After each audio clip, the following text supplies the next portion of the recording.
Vamos lá. Muito bem. Essa palestra, pessoal, ela faz parte de uma trilogia, na verdade, tá? Então, nós vamos começar hoje com o dilúvio, mas nós temos uma outra palestra que fala só sobre a Arca de Noé, ok? Que tem muitas perguntas que muitos evangélicos fazem a respeito da Arca que ficam incógnita. Por exemplo, né? Como que Noé fez para alimentar tantos animais na arca, né? Ele tinha que levar uma outra arca para alimentar todos aqueles animais. Como é que funciona isso aí? E aí? E se Noé colocasse o leão junto com a ovelha? O leão não ia comer ovelha dentro da arca?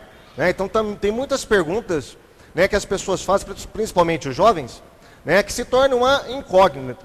E a gente não pode ter dúvida a respeito dessas coisas, tá? A outra palestra, que vocês estão vendo ali no vídeo, é sobre o mundo pré-diluviano, tá? O mundo de Noé. Como que era o mundo de Noé? O mundo no sentido físico, geográfico, no sentido geológico também, tá? O mundo no sentido social, cultural, né, religioso. Como que era esse mundo de Noé ali, onde Noé vivia? Então, é uma outra palestra que vai tratar só sobre este assunto, ok? Então, a palestra de hoje nós vamos falar sobre as águas do dilúvio. O dilúvio é em si mesmo. Vamos prosseguir então? O objetivo da nossa palestra, muito bem, é mostrar evidências históricas e científicas que corroboram com a narrativa bíblica, ok? Então nós vamos falar sobre evidências, tá? Eu não vou aqui provar o dilúvio, gente, ok? Porque não tem como você repetir o dilúvio dentro de um esquema científico, não tem como você fazer isso, tá? Então nós vamos tratar o quê? Tratar sobre evidências históricas e científicas que falam sobre um dilúvio. Então nós vamos tentar aí trabalhar mais ou menos como essa turminha faz, né? O CSI, né? Quem já assistiu o CSI aí? Muito bem, todo mundo é fã, né? Inclusive o Vaguinho é fã do CSI. E para onde apontam as evidências? Essa é a pergunta. Numa perícia criminal, né? Você tem um crime. Para desvendar esse crime, o perito, ele precisa de evidências, ele precisa de vestígios, né, que vai apontar se houve ou não um crime. Nós tivemos recentemente aí um crime no Brasil que deixou os peritos, aí, a polícia científica, um pouco atordoado, né? Um cidadão aí, um colombiano, boliviano, que foi acusado de envenenar a sua mulher, namorada, não sei como é que era o caso deles lá. E ele foi preso. Quais eram as evidências que o delegado dispunha? Primeiro, um bolo e um suco de laranja. Primeira evidência que ele tinha para acusar esse rapaz é que o bolo e o suco de laranja estava possivelmente envenenado. Por quê? Porque todos que tomaram o bolo e o suco morreram, menos ele e a filha dele que estiveram na casa. Então essas evidências levaram a uma hipótese. Que hipótese? Homicídio, envenenamento. Não é verdade? E aí, uma outra evidência que estava confirmando a hipótese do delegado. O delegado ofereceu o suco para o rapaz tomar e o rapaz recusou. Opa, então nós temos mais uma evidência. Só que o negócio começou a mudar, sabe como? Quando começou a aparecer algumas testemunhas e falar assim, ó, esse apartamento que essas pessoas morreram, morreu meu marido e meu filho há 3 meses atrás. Morreram. E o jeito que eles morreram é o mesmo jeito que o meu marido morreu também, todas aquelas na mesma circunstância. E aí começou a aparecer outros, e falar assim, ó, o problema é vazamento de gás. Então veja bem que as evidências podem te levar para uma hipótese ou para outra, para confirmar um fato. E é isso que nós vamos fazer aqui. Quais são as evidências que nós temos de um dilúvio verdadeiro sobre a terra, tá? É sobre isso que nós vamos falar então. Nós vamos ver para onde que apontam as evidências. Aí uma pergunta bem básica, né? Que o mundão faz. A Bíblia é um livro científico? O que é que vocês acham? Vamos lá. O David falou que vai pagar R$10 por cada resposta que vocês derem aí. Vamos lá, vamos lá. Quem acha que a Bíblia é um livro científico, erga a mão. A irmã ficou sozinha, né, irmã? Ela ergueu só a metade da mãozinha assim. Muito bem, quem acha que a Bíblia não é um livro científico? Opa, erga a mão aí, gente, tá com medo do quê? Vamos lá, isso. Muito bem, alguns gatos pingados ali. Então acham que a Bíblia não é um livro científico. Os outros ficaram todos, né, em cima do muro. Muito bem, a Bíblia, pessoal, ela não é um livro científico, ok? Por quê? A Bíblia, ela não foi escrita com uma linguagem científica, com um sistema científico. Se ela tivesse sido escrita com uma linguagem científica para falar sobre ciência, a Bíblia já estaria ultrapassada há muito tempo. Sabe por quê? Porque a ciência ela muda de época para época. Hoje nós temos uma evidência, que aponta para confirmar uma teoria. Daqui a 100 anos, essa evidência pode cair e surgir uma outra teoria que vai suplantar essa teoria que está em vigor hoje. Então, a Bíblia ela foi escrita para o homem popular, tá? Para as pessoas, para o povão. E para que ela foi escrita? Para mostrar um plano de Deus, tá? Mostrar o plano de Deus desde o Éden até a Nova Jerusalém. Como que Deus fez para salvar o homem? Algumas coisas, nesse falar de Deus para com o homem, vai esbarrar em algumas áreas científicas. Aí, a Bíblia, apesar de não ser científica, ela é cientificamente correta quando esbarra em áreas científicas. Olha lá. A despeito de não empregar linguagem científica, a Bíblia está em perfeito acordo com a ciência experimental. Então, muitas coisas que a Bíblia, ela menciona, né, de maneira assim, aleatória, de maneira não direta, ela é cientificamente correta. Vamos dar uma ideia disso aí? Vamos lá. Um exemplo. A Terra plana sobre o vácuo, sobre o nada. Tá? A Bíblia fala, lá no livro de Jó, 26, 7, que Deus estende o norte sobre o vazio, né? E a terra sobre o nada. Quando que isso foi escrito? 520 a.C. Há mais de 3.500 anos atrás, gente. Há quase 1.300 anos atrás, Deus fala para Jó que ele estende a terra sobre o vazio.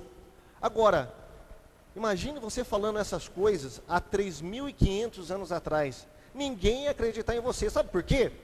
Porque a explicação de como a terra era sustentada na época era totalmente diferente. Olha como que era.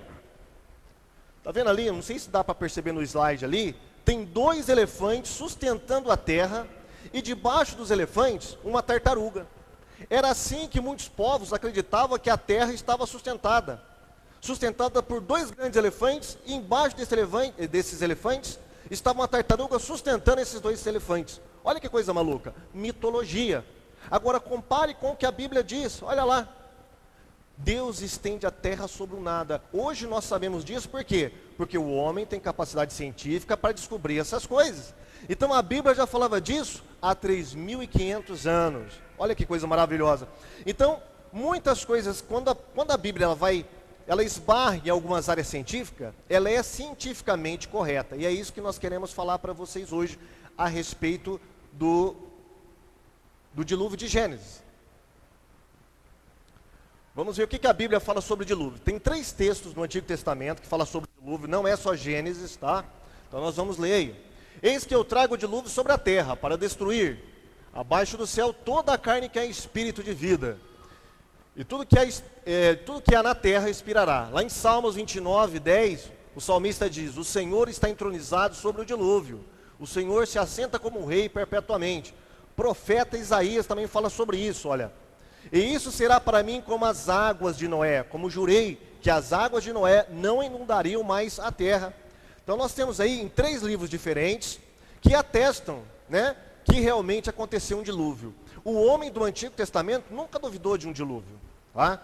Agora, será que é só o Antigo Testamento que fala sobre o dilúvio? Não. O Novo Testamento também fala sobre um dilúvio. Vamos ver. Lá em Mateus, quem fala sobre isso? O próprio Jesus Cristo. O próprio Jesus fala sobre isso. E não perceberam, até que veio o dilúvio e os levou. E assim será também a vinda do Filho do Homem. Então Jesus compara a época da sua vinda com a época de Noé, a época do dilúvio. Isso é muito interessante na palestra sobre o mundo pré-diluviano. A gente fazia uma comparação entre a nossa época, a época da vinda do Filho do Homem, com a época de Noé. Interessantíssimo. Mas lá em Hebreus, capítulo 11, versículo 7, também fala sobre isso, olha. Noé, divinamente avisado das coisas que ainda não se viam, sendo temente a Deus, preparou uma arca, para o salvamento da sua família, e por esta fé condenou o mundo. 2 Pedro 2,5.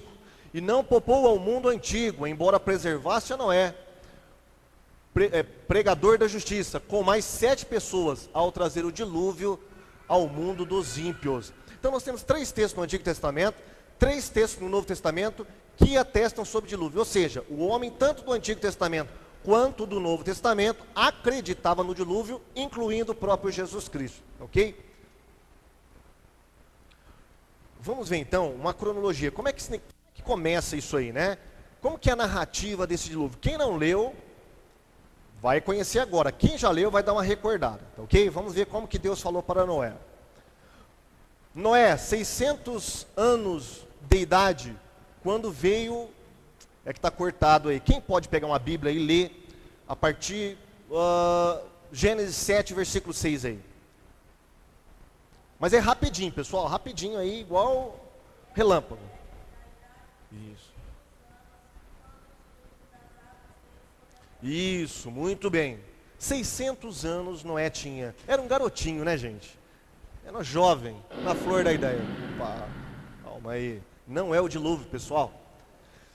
Pode ler aí no 7, versículo 11 e 12. 7, 11 e 12, querida. Vamos lá, rapidinho.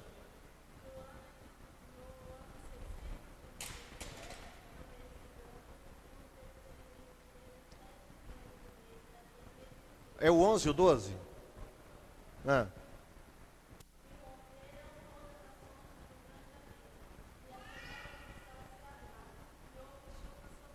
Isso. 40 dias e 40 noites. Vai o 13 e o 16. Pode ficar em pé, viu? Você...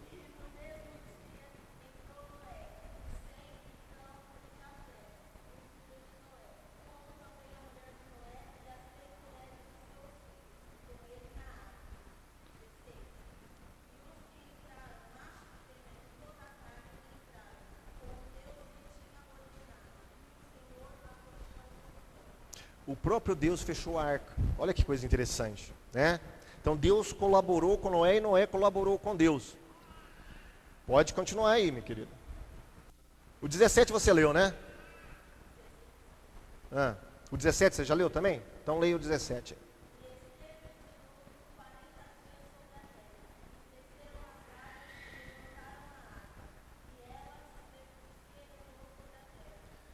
Puxa, que legal, né?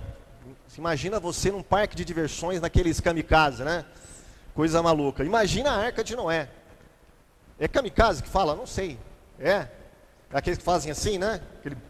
Não, é o barco viking, né? Barco viking. Muito bem. Você não entende nada de parque de diversões, viu, David?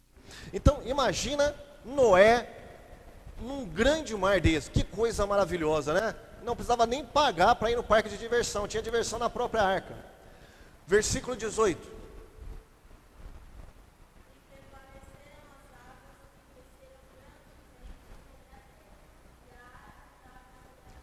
E a arca vagava sobre as águas. Olha que coisa maravilhosa.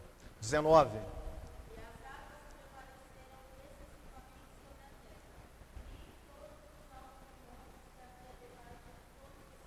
Foram cobertos todos os montes, a Bíblia diz.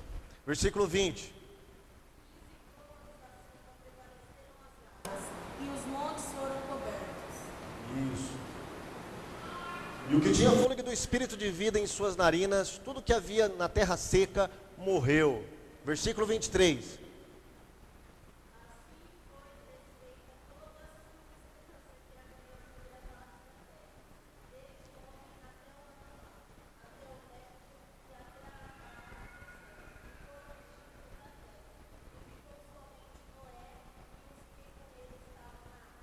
Somente Noé e o que com ele estava na arca. 24. 150 dias. Vamos lá. O 8, versículo 4.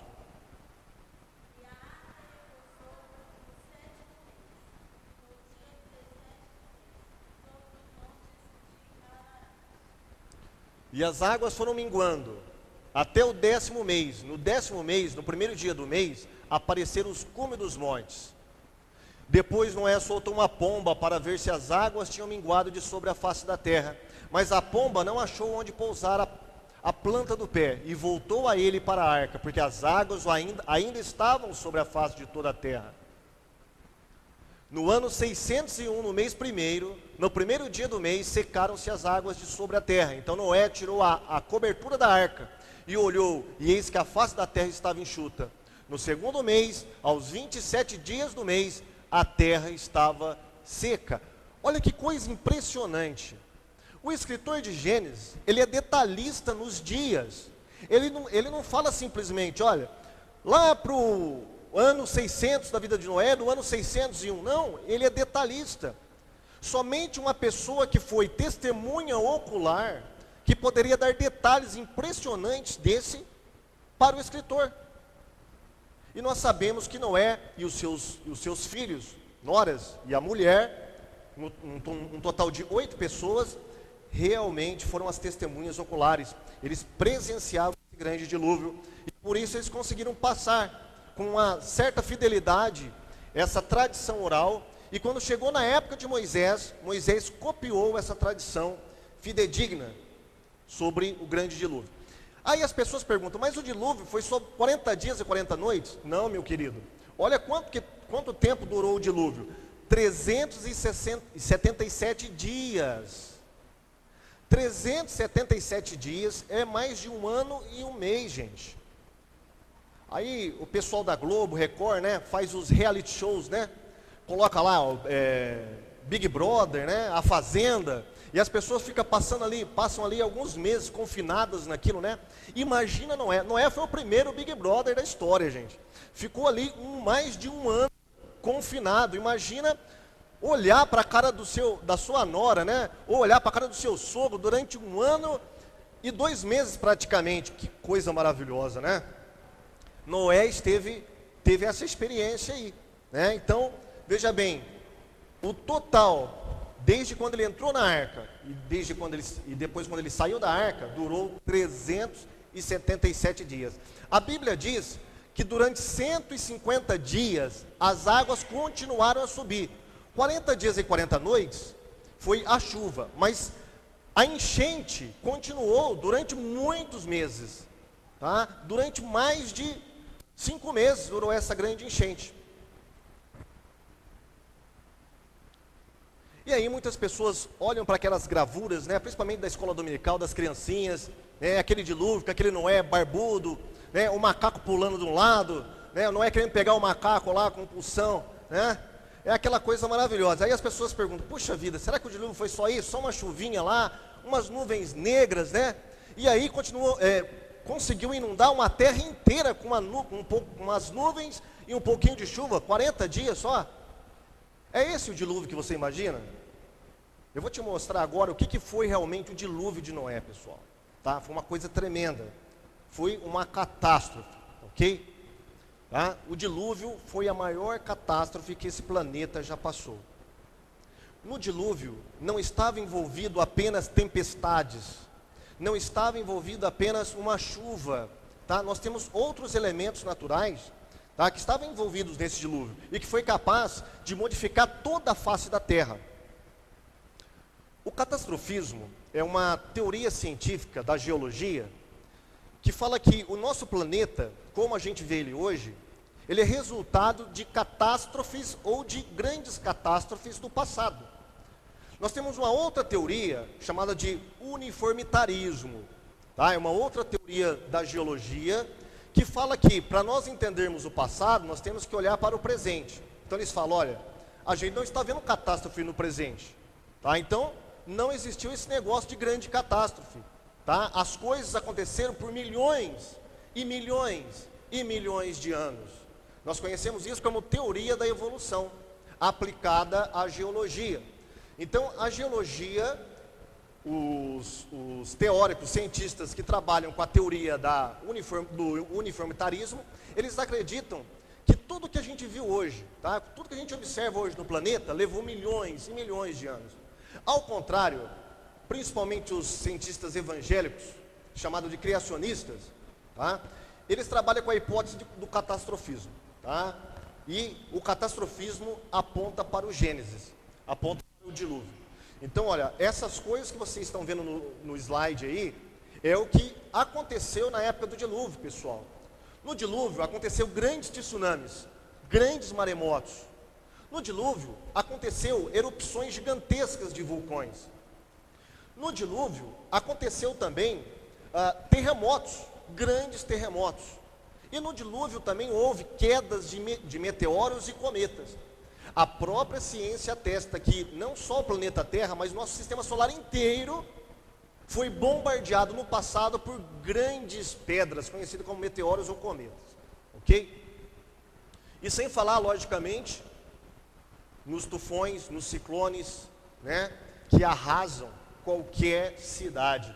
Nós tivemos agora aqui um pequeno tufão aqui no Brasil.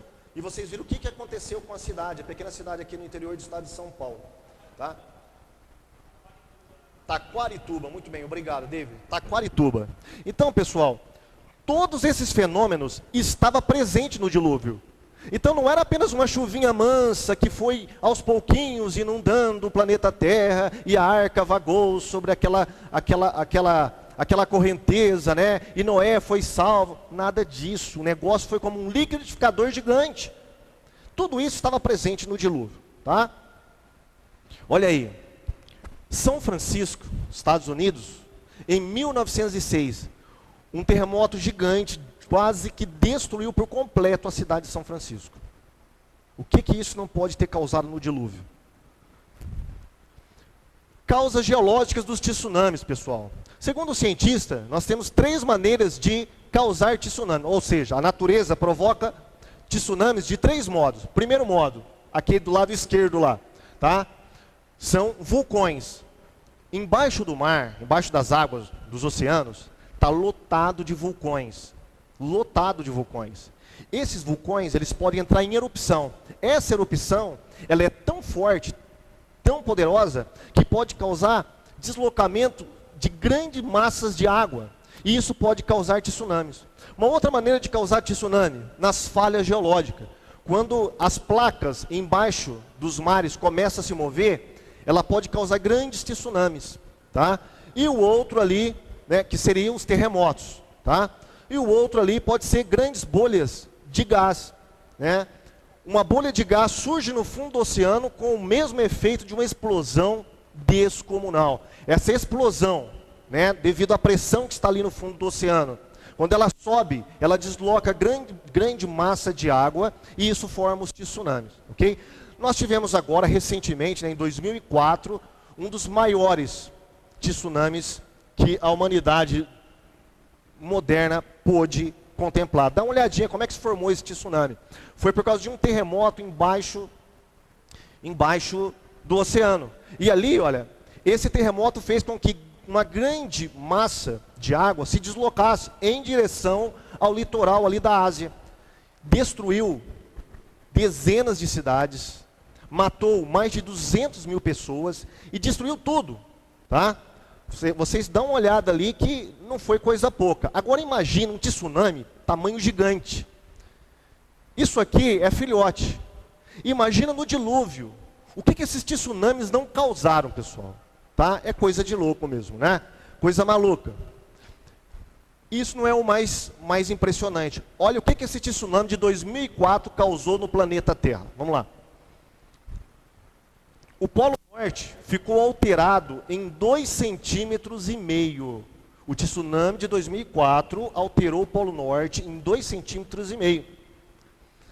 A Terra também, ó, o sismo também afetou a forma da Terra, tornando a Terra um pouco mais redonda. Tá? O terremoto diminuiu ainda o comprimento dos dias, em microsegundos, pelo que a Terra gira um pouco mais rápido do que girava antes. Bangkok teria movido cerca de 9 centímetros, e Phuket cerca de 32 centímetros na direção sudoeste. Olha o que causou aquele tsunami de 2004, ao ponto de modificar completamente o planeta Terra. Agora, eu quero que vocês imaginam o pai desse tsunami no dilúvio, tá? Algo bem gigantesco. Isso aqui foi algo assim, criancinha. tá? Imagina um tsunami tamanho gigante. O que ele pode ter causado no planeta Terra na época do dilúvio? Ok? Agora, como que aconteceu esse processo, né? Como que houve o dilúvio? Quais são os fatores que estavam envolvidos nele? Aí nós temos o Dr. Walter Brown. Ele é um cientista que ele trabalha no Instituto de Pesquisa Científica Criacionista nos Estados Unidos. E ele é um doutor que desenvolveu uma teoria para explicar como, pela ciência, o dilúvio poderia ter acontecido. Tá? A teoria chama a teoria das hidroplacas. É muito interessante essa teoria. A teoria das hidroplacas tem 4 fases. A primeira fase, ele chama de fase de ruptura. A segunda fase, ele chama fase de inundação. A terceira de deriva continental. E a quarta fase de acomodação. Vamos dar uma olhadinha, vamos jogar aquele vídeo lá, irmão? Né? Vamos deixar o Dr. Walter Brown explicar a própria teoria dele das hidroplacas. E a gente vai entender um pouquinho sobre como que se processou o dilúvio de maneira científica.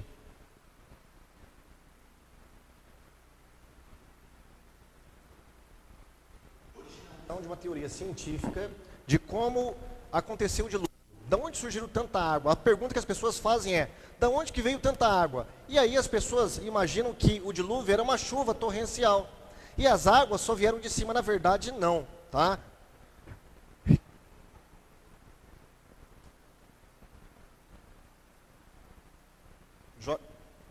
Pode jogar aí para mim esse.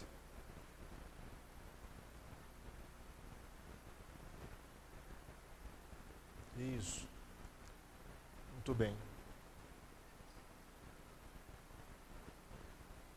Seria mais ou menos assim. Eu quero que você abra sua Bíblia de novo, lá em Gênesis, capítulo 7, versículo 11. Ali está a prova do que o Dr. Brown acabou de falar, da grande fonte embaixo da terra. Né? Hoje, 30% da água, pessoal, está embaixo da terra, está subterrânea, são águas subterrâneas. Na época do dilúvio, ou antes do dilúvio, existia uma porção muito maior de água concentrada no subterrâneo. E essas águas, devido a essa pressão gigantesca, elas se soltaram e aonde vieram a inundar o planeta Terra. Pode ler para nós. O que diz a Bíblia?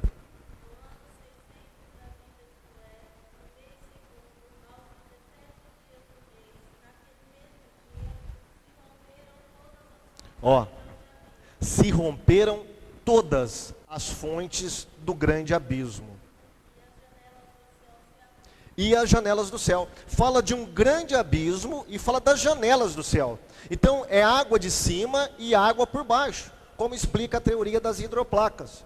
Né? Então, ali possivelmente existia um oceano enorme. E ali, devido à pressão dentro, ela explodiu, fez essa rachadura e ali a água começou a jorrar e inundar. Mas olha que coisa interessante. Não é só o Dr. Walter Brown que fala isso. Olha o que estava escrito lá no G1. Oceanos podem estar escondidos dentro da terra, indica estudo. E não é de crentes. Tá? Cientistas que não são evangélicos. Tá? Confirmando mais uma vez que o planeta Terra, outrora, talvez no mundo pré-diluviano, teria ali grande quantidade de água embaixo da terra. E isso é muito interessante. Esse mesmo cientista aí, ele fez um trabalho em algumas regiões. E em algumas regiões, por exemplo, como na Bavária e na Rússia, eles perfuraram até 9 quilômetros para baixo e encontraram o que lá? Água salgada. Água salgada. Na Rússia foi mais fundo, 12 quilômetros abaixo da superfície, entre as rochas de granito e de basalto, encontraram água. Imagina 12 quilômetros, vocês que andam muito bem aí, o David, 12 quilômetros, daqui até onde dá 12 quilômetros? Daqui em Mirassol, 12 quilômetros. Imagina você perfurar daqui em Mirassol, embaixo, e encontrar água lá. Olha que coisa doida. Isso provando que, outrora, o planeta Terra tinha uma grande quantidade de água dentro dele, que a Bíblia fala que são as fontes, que eram as fontes do grande abismo que estouraram e vazaram essa água para a superfície da Terra, inundando o planeta. No Brasil, no Brasil nós temos um depósito de água chamado Aquífero Guarani. Ele pega quase a totalidade do sul do Brasil, tá? Ali Paraná, Rio Grande do Sul, Santa Catarina, sobe um pouquinho para o sudeste e pega um pedacinho do centro-oeste ali. Tudo isso aí debaixo da terra, de 1.800 metros embaixo da terra, aqui ó, onde nós estamos, se você cavar 1.800 metros, você vai encontrar água potável. Tá? É o maior reservatório de água potável do mundo. Dá para sustentar o planeta Terra por dezenas de anos, só com a água que está debaixo do Brasil. Tá? Pega um pedacinho ali do Paraguai, Argentina e Uruguai. Tá? Aquela parte toda azul ali, piscina, azul piscina. Ali o Aquífero Guarani. É uma área de 1 milhão, mais de 1 milhão de quilômetros quadrados só de água. Um volume de 55 mil quilômetros cúbicos de água. É muita água, gente. Está aqui no nosso Brasil. Mais acima um pouquinho, nós temos um outro aquífero, um pouco menor, o Alter do Chão. É um outro aquífero que também tem água, menor do que o Aquífero Guarani. Então isso mostra, isso prova que a Bíblia realmente, quando ela toca em alguns fatos científicos, apesar de não falar sobre ciência, ela é verdadeira, ela é científica. Uma prova disso são as fontes do grande abismo que nós acabamos de ler aí. Ok? E ali o que o Dr. Walter Brown fala que essa explosão, ela foi tão violenta que essa água saiu, que ele falou que chegou a 32 quilômetros, parece que ele falou, eu não me lembro agora. Tá? Com a potência de 10 bilhões de bombas de hidrogênio, uma força descomunal, nunca jamais vista no planeta Terra. Agora, como que a gente pode entender isso no nosso mundo aqui?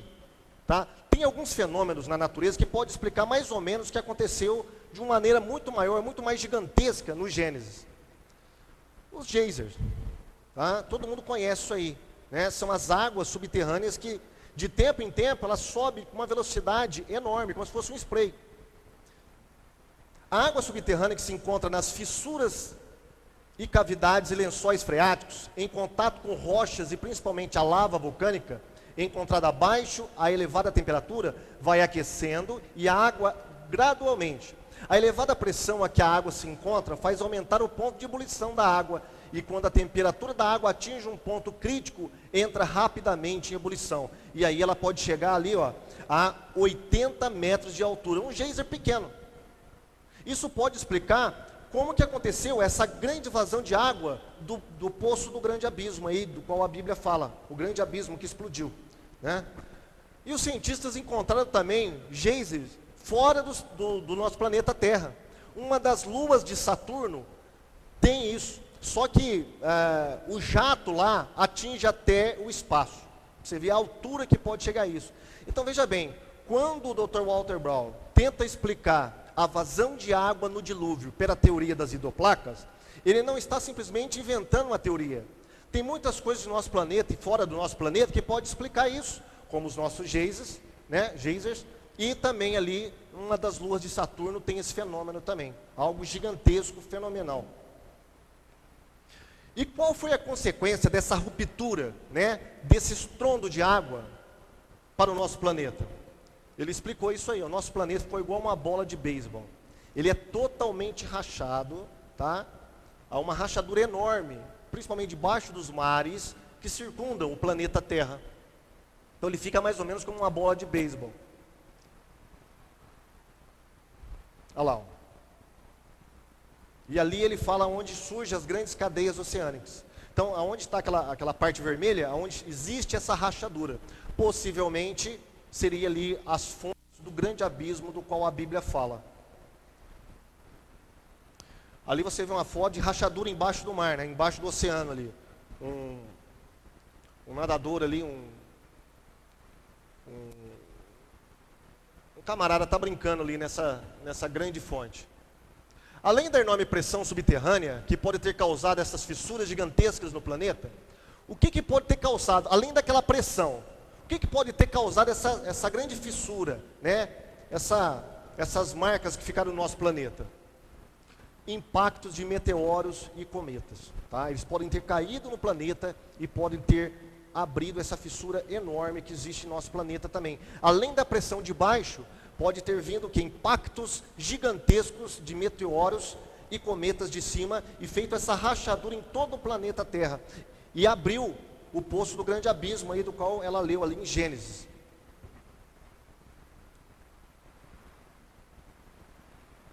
Ali, olha, uma prova de que o nosso planeta, no passado, foi bombardeado por esses meteoros, né? Por esses materiais aí vindo do espaço. Uma cratera ali, ó, de mais de 1 quilômetro, né? 1 quilômetro e 200 metros de espessura ali, grande, enorme. Imagina o tamanho de meteoro que deve ter caído ali para abrir uma cratera dessa. Imagina isso no dilúvio de Noé. Tá? Como a Terra pode ter sido bombardeada constantemente e causado tudo isso. E aí os cientistas também encontraram vestígios de dilúvio em Marte. Olha lá, chuva de meteoros causou dilúvio que inundou Marte, diz pesquisa lá na Folha de São Paulo. Agora uma coisa interessante, quando você vai falar sobre o dilúvio de Gênesis, o dilúvio de Noé na escola, muitos dão risada. Ah, isso é mitologia, isso é coisa lendária, né? São explicações religiosas, não aconteceu isso. Mas é interessante, quando os cientistas falam de um dilúvio em Marte, é científico, mas quando falam de um dilúvio na Terra, não é mais científico. Aí é contos religiosos. Para você ver como que a ciência está contaminada com o ateísmo e o naturalismo filosófico. Né? Eles não aceitam nada que for sobrenatural.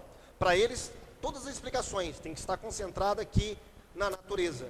Nada que foge à observação do investigador pode ser uma causa de coisas que existem aqui na Terra. Por exemplo, as grandes crateras e o próprio planeta sendo fissurado aí com uma bola de beisebol.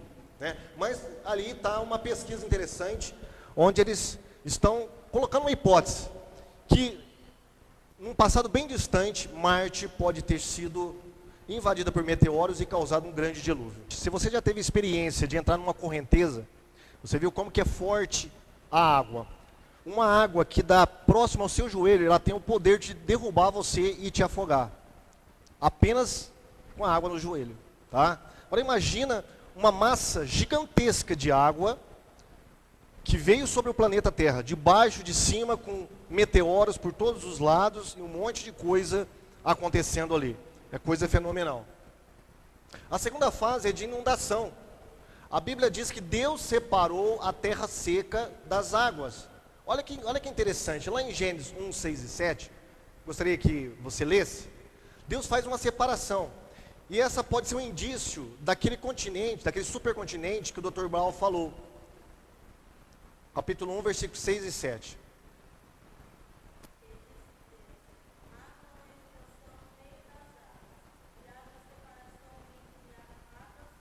Ó, separação entre águas e águas.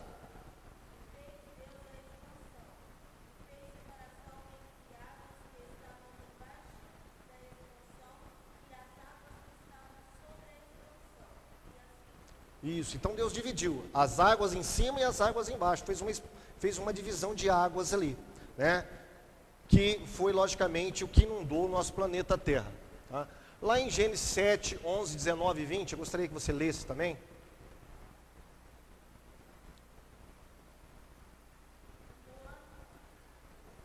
11, 19 e depois o 20.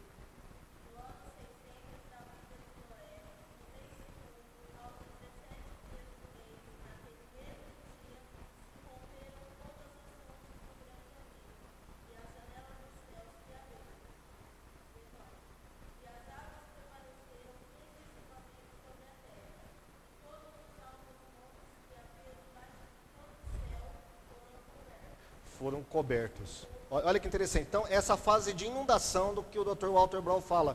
Tá? Houve a ruptura, a água começou a inundar. A Bíblia diz que ela inundou os grandes montes sobre a terra. Agora, a pergunta que surge é, por exemplo, o Monte Everest, ele tem quase 10 mil metros. Não é coisa pouca. Tá? Como que as águas poderiam cobrir o Monte Everest? Nós teríamos que ter mais ou menos aí 4 bilhões de litros cúbicos de água, gente. É muita água que não tem no planeta. Aí vai do conhecimento de como que era a Terra na época de Noé.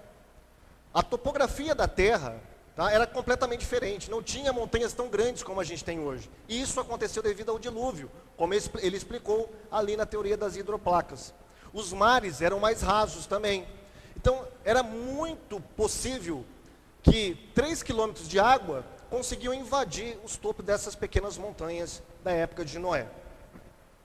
Aí depois nós temos a deriva continental, é a fase de deriva, onde nascem os continentes.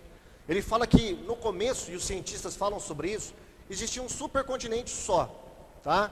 Depois, com essas grandes fissuras, ele vai se abrindo, aonde nós temos o continente africano e o continente sul-americano, que se você olhar no mapa, eles encaixam como se fosse um quebra-cabeça, tá? Esse supercontinente é chamado de Pangeia pelos cientistas. E ali, ó, que ele mostra lá como que formou as montanhas, né? Enquanto os continentes se deslizam, embaixo há uma força contrária fazendo subir essas grandes cordilheiras, essas grandes montanhas. Como se fosse a força de uma mola, você empurrando uma mola ali. E ali, olha, como pode ter acontecido, né? A expansão. Isso causou as fissuras, os abismos no oceano. Nós temos o oceano com 7 quilômetros de profundidade. Tem uma região chamada de Mariana, ela tem quase 12 quilômetros de profundidade, é muito profundo. E ali, olha, a grande fenda africana, essa fenda, ela está com vários quilômetros. Ela aconteceu por causa de um terremoto.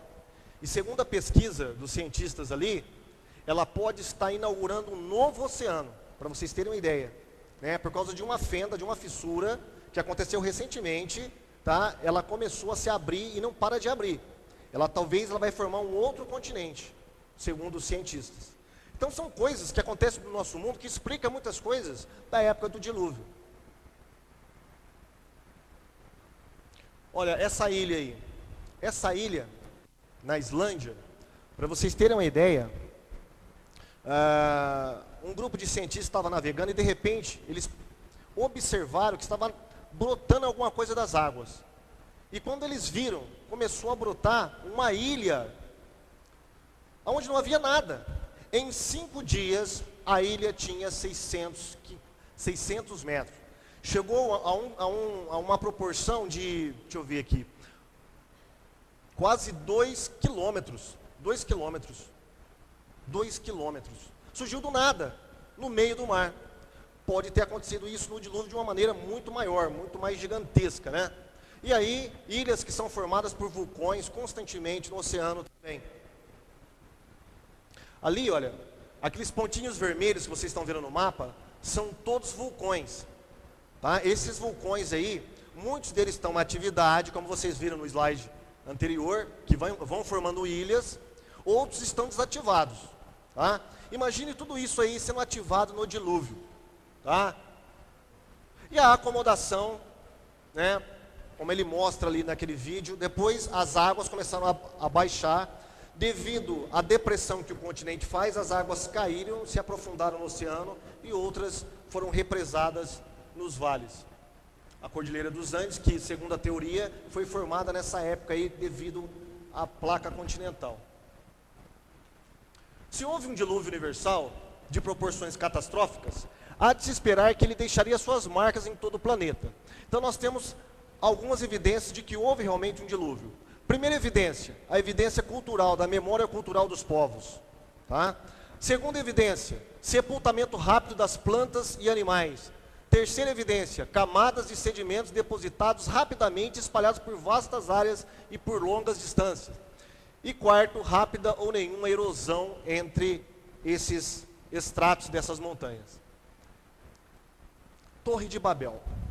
Todos conhecem a história de Torre de Babel, né? Aquele pessoal que estava na Torre de Babel, que foi espalhado por Deus, por toda a face da terra, porque se rebelaram contra Deus, né? A Bíblia fala que Deus repartiu a língua e ninguém entendia ninguém.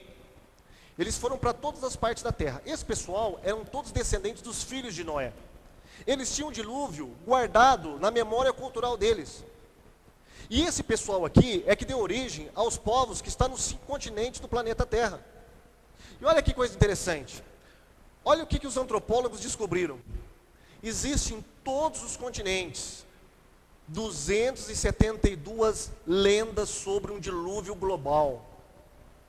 Índios aqui do Brasil têm lendas sobre um dilúvio. Esquimós têm lendas sobre um dilúvio universal. Os aborígenes da Austrália têm lendas. Lá no Japão, na China. Para vocês terem uma ideia, no alfabeto chinês há uma evidência do dilúvio. Tem uma letra no alfabeto chinês que fala sobre uma inundação gigantesca com uma arca. Em uma das letras do alfabeto chinês.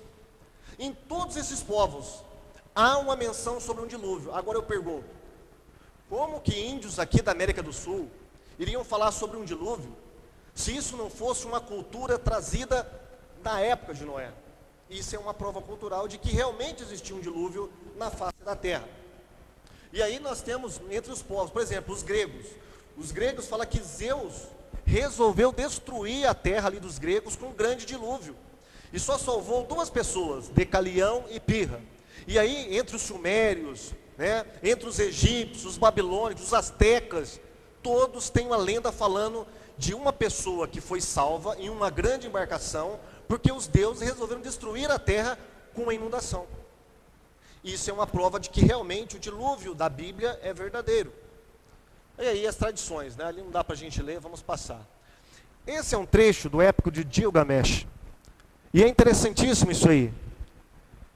Ele foi encontrado no século XIX, e ele fala sobre o relato de um rei que foi prevenido de uma grande inundação. Olha o que ele diz: revelar-te-ei, Gilgamesh, um triste mistério dos deuses, como se reuniram um dia para decidir submergir a terra de Churupaque. E disse-lhe: filho, constrói um barco com tuas mãos, toma contigo teus próximos, e os quadrúpedes, e as aves de tua escolha, pois os deuses decidiram irrevogavelmente submergir a terra de Churupaque. É praticamente idêntico o relato bíblico. Isso está registrado na cultura dos sumérios. Segunda evidência, a abundância de fósseis de criaturas marinhas acima do nível do mar. Em todas as grandes montanhas, Everest, o Monte Ararat, onde a arca pousou, há fósseis de criaturas marinhas. Aí vem a pergunta: como que essas criaturas marinhas conseguiram subir a montes que chegam a 5.000 metros? Não tem como, a não ser por uma explicação. Esses montes foram invadidos por uma grande inundação que depositaram esses animais lá e foram fossilizados. Todas as grandes cadeias de montanhas do mundo existem fósseis de seres marinhos, inclusive moluscos e conchas do mar, que evidencia que elas já estiveram debaixo d'água. E a metade dos sedimentos sobre os continentes vieram do mar. Por que tanto material marinho se depositou sobre os continentes? Essa é a grande pergunta. Sobre a montanha mais alta do mundo, o Everest, encontra-se rocha sedimentar do período Ordoviciano. Aqui pode ser encontradas trilobitas e em outras camadas, amonitas. Ambos são animais marinhos. Como eles conseguiram chegar lá? Somente tem uma explicação: o dilúvio. O Monte Ararat, ele se localiza ali próximo à Turquia. E ele tem mais de 5.000 metros. E uma coisa interessante, foi aonde a arca pousou depois do dilúvio. E nesse monte nós temos fósseis marinhos, nós temos minas gigantescas de cristais de sal, e nós temos lavas em forma almofadada. Isso é uma prova de que houve um dilúvio lá. Sabe por quê? Porque essas lavas aí, elas só se tornam almofadadas dessa maneira quando entram em contato com água, muita água. Agora, como que muita água pode ter submergido um monte de 5 metros de altura, de 5.000 metros de altura? Isso só é explicado se você levar em conta o dilúvio bíblico. Olha lá, conchas, animais marinhos encontrados nesses picos gigantescos. Não há outra explicação. Esses animais são do mar. E esses montes estão a milhares de quilômetros acima do nível do mar, né? Olha lá, Sergipe é rico em fósseis marinhos. Até Sergipe, gente, né? Rico em fósseis marinhos. Montanha chinesa tem mais de 20 mil fósseis marinhos, mais de 20 mil fósseis de répteis, mariscos e outras criaturas marinhas pré-históricas foram localizados em uma montanha na China. Essas são as montanhas onde foram localizadas. Agora eu pergunto, como que esses animais marinhos chegaram lá? Só há uma explicação. Uma inundação gigantesca, que depositaram esses animais que moravam no mar, em cima dessas grandes montes. Ali está um dos fósseis ali, que parece um golfinho pré-histórico. Terceira evidência, sepultamento rápido de animais, os fósseis. Né? Como que é formado um fóssil? Nós temos alguns elementos para formar um fóssil. Primeiro, você tem que ter uma pressão imensa. Segundo, você tem que ter água em abundância. E você tem que ter alguns materiais. Tá? Por exemplo, um peixe aqui. Tá? Alguém já viu quando há um desastre ambiental no mar? Um navio lá quebra e derruba um monte de óleo no mar e aí começa a morrer peixes. O que acontece com os peixes? Eles boiam, não é verdade? Eles boiam. Em pouco tempo, muitos micro-organismos ou mesmo animais começam a comer esses peixes. Tá? E eles são destruídos, eles desaparecem. Agora, nós temos em todo o planeta milhares de cardumes de peixes fossilizados. Para ser fossilizado, ele não poderia ter levado milhões de anos para ser fossilizado. Tinha que ser um negócio rápido, instantâneo. E é isso que nós vemos nos fósseis. Tá? Cardumes inteiros de peixes em extensas camadas, atingindo bilhões de espécimes, são encontrados em estado de agonia, com a boca aberta em sinal de asfixia, mas sem qualquer marca de ataque de outros animais. Milhares de cardumes de peixe são encontrados com a boca aberta, como vocês estão aí, bocão aberto, né? Em sinal de agonia. Ou seja, isso só pode ser explicado não por bilhões ou milhões de anos, mas por uma grande catástrofe que inundou o planeta Terra e que pegou de uma vez de surpresa esses grandes cardumes. E aí, nós temos um fóssil que mostra isso aí, como que o peixe foi fossilizado. Para ser fossilizado dessa maneira, o negócio tem que ser instantâneo, uma pressão gigantesca, grandes camadas de água, tá pressionando isso, e lama, e formando esses fósseis. Olha que coisa interessante. Muitos desses fósseis, eles foram apanhados de surpresa se alimentando. Aquele do meu lado esquerdo do vídeo, olha, está com peixe na boca ainda. Ele foi fossilizado com peixe na boca, estava se alimentando. Esse outro aqui estava dando à luz, esse grandão de baixo aqui. É um animal pré-histórico. É um tipo de dinossauro. Ele estava dando à luz. O outro, ali em cima, tem um peixe dentro dele. Possivelmente era uma cria. Como que esses animais conseguiram ser fossilizados dessa maneira? Isso não tem outra explicação, gente. Somente uma força descomunal, com muita água, com muita pressão, com lama em excessividade, que conseguiu moldar esses animais e preservar eles até hoje. Ali, olha esse outro aí, ele está até curvado. Se vocês perceberem bem, ele tem um peixe dentro dele. E a posição dele mostra que ele foi apanhado de surpresa por alguma camada forte de algum material e foi fossilizado ali.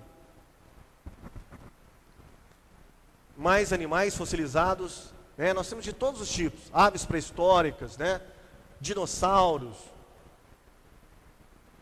abelhas, né? Insetos em abundância, aranhas, libélulas, mamute. Esse é o mamute mais conservado já encontrado pelos cientistas, tá? Ele foi encontrado na Sibéria, tá? Agora eu pergunto, como que um mamute pode ter sido congelado se ele ficou milhões e milhões de anos exposto ali? Ele ia derreter, simplesmente. Somente uma força descomunal, de muito gelo, para congelar instantaneamente esse animal. E muitos mamutes foram encontrados em pé, congelados. Ou seja, não deu nem tempo de cair, ele foi encontrado em pé, ou seja, aquela quantidade enorme de gelo caiu sobre ele e conservou ele ali. Aí o mamutinho, né, na verdade é um filhote, sendo observado pelos cientistas ali. Eram necessárias enormes quantidades de água e lama para sepultar animais de grande porte, como os dinossauros. E o que a gente mais tem são fósseis de dinossauros, né? O que causou isso? Se segundo os cientistas que não são evangélicos, que não creem na Bíblia, muitos deles são ateus, eles falam que esses fósseis demoraram milhões de anos para produzir. Não tem como você produzir fósseis de maneira lenta há milhões de anos. Eles desaparecem. Tem que haver uma catástrofe com muita água para fossilizar esses animais. E grandes animais como os dinossauros. Olha o que diz lá, ó. Dinossauros tiveram uma morte em agonia, diz lá a Folha Online. Cientistas falando. Os dinossauros morreram em agonia. Agonia como? Somente uma catástrofe. Como o dilúvio pode explicar isso? Cientistas acham tecido mole em fóssil de dinossauro. Os cientistas falam que os dinossauros têm milhões de anos, que desapareceram há milhões de anos. Agora eu pergunto, como que pode ter tecido mole, vivo ainda, de dinossauros, preservado para a nossa época? Se fosse há milhões de anos, não conservaria. Mas os cientistas têm descoberto grandes coisas interessantes que provam o dilúvio. Fóssil de árvores. Todo mundo existe florestas fossilizadas, como era de esperar de um dilúvio global. Algumas dessas florestas abrangem áreas enormes, de dezenas e até centenas de quilômetros quadrados. Vamos lá. Plantas fossilizadas. Ali, uma baleia ao lado direito do vídeo e um tronco de uma grande árvore fossilizado pelas rochas. Aqui, olha, nós temos uma árvore ali, dentro das rochas, que foi fossilizada. Aí eu pergunto, como que essa árvore conseguiu ficar presa debaixo de tanta rocha? Isso só tem uma explicação. As águas do dilúvio, elas foram tão fortes que elas levaram consigo um monte de sedimentos e lama. E ali foram submergindo tudo o que existia. E ao se solidificar, essas árvores ficaram presas nessas grandes rochas. Olha que interessante aquela árvore ali, ó. É uma árvore gigantesca que está presa em uma rocha, né? E essa aqui foi presa debaixo de tudo isso aí. Essa árvore não poderia ter crescido aí dentro, gente. Não tem como, ela tem que fazer a fotossíntese. Ela ia morrer, né? Isso só tem uma explicação. O dilúvio conseguiu levar grandes camadas de lama, e essas lamas, esses sedimentos, se solidificaram formando essas rochas. E sepultaram animais, sepultaram árvores, sepultaram florestas inteiras. Ali mais fósseis, né? É encontrado fósseis misturados de animal marinho, junto com animal de água doce, plantas, tudo junto. Evidência número 4, as rochas sedimentares. Essas rochas são minerais que foram depositados uns sobre os outros, tá? Mais ou menos como se fosse uma camada de bolo, né? A irmã Sheila gosta de fazer um bolo, né? Faz muito não, ele está um pouco gordinho, viu? Mas quando a nossa mãe faz aquele bolo gostoso de chocolate, né, com aquelas camadas bonitas, o que ela faz? Ela leva milhões de anos para depositar ali? Não. Imediatamente, ela bate o bolo, bate a massa, vai colocando umas sobre as outras. E fica daquela maneira. Não é verdade? Dá para você distinguir a parte que é de chocolate, a parte que é de leite, doce de leite, enfim. Dá para você distinguir. Agora, olha o que acontece com as nossas grandes montanhas. Não é a mesma coisa? Dá uma olhada na diferença de cores. Esse é o Grand Canyon. Olha a diferença de cores de rochas. Cada cor dessa é um sedimento, é um mineral diferente. Como que eles foram depositados ali? Simplesmente através de uma grande inundação que provocou tudo isso, tá? E eles foram se solidificando. Olha lá o Grand Canyon e as camadas sedimentares. Cada cor ali é um tipo de mineral que foi depositado uns sobre os outros de uma maneira gigantesca. E uma coisa interessante que os cientistas descobriram. Ali, ao lado esquerdo, onde está aquela marca amarela, é o Grand Canyon. E sabe o que eles descobriram? Grandes porções extensas de quilômetros de minerais que estão no Grand Canyon não são daquela região. São de regiões de quilômetros de distância. Agora eu pergunto, como que eles foram parar lá, naquelas rochas? Somente uma inundação gigantesca que pode ter levado eles e sepultado eles ali, formando as grandes montanhas ali do Grand Canyon.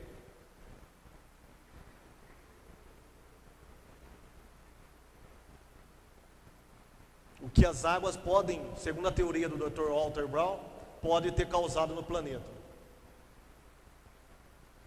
Um cânion, produto de uma inundação. Esse é um pequeno cânion, tá? Que foi formado, segundo os cientistas, há milhões e milhões de anos. Aí, de repente, eles mudaram a teoria deles. Sabe o que eles perceberam? Que esse cânion aí, ele é enorme, enorme. Tem quarteirões e quarteirões de distância. Ele foi formado por uma grande inundação. Olha que interessante. Olha como que a ideia dos caras estão mudando para uma ideia de catástrofe. Né? Isso eles não admitiam antes, agora já estão admitindo. Rochas dobráveis. Olha essas rochas aí. É como se você pegasse as lamas e fosse empurrando umas sobre as outras. E de repente, com o sol, elas se solidificassem e ficassem rochas dobradas. Olha essas rochas. Como que isso pode ter acontecido?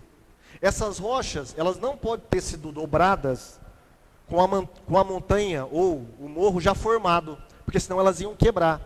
Elas estão nesse aspecto aí, porque quando elas se formaram, elas estavam móveis, era como se fosse uma lama, com muita pressão.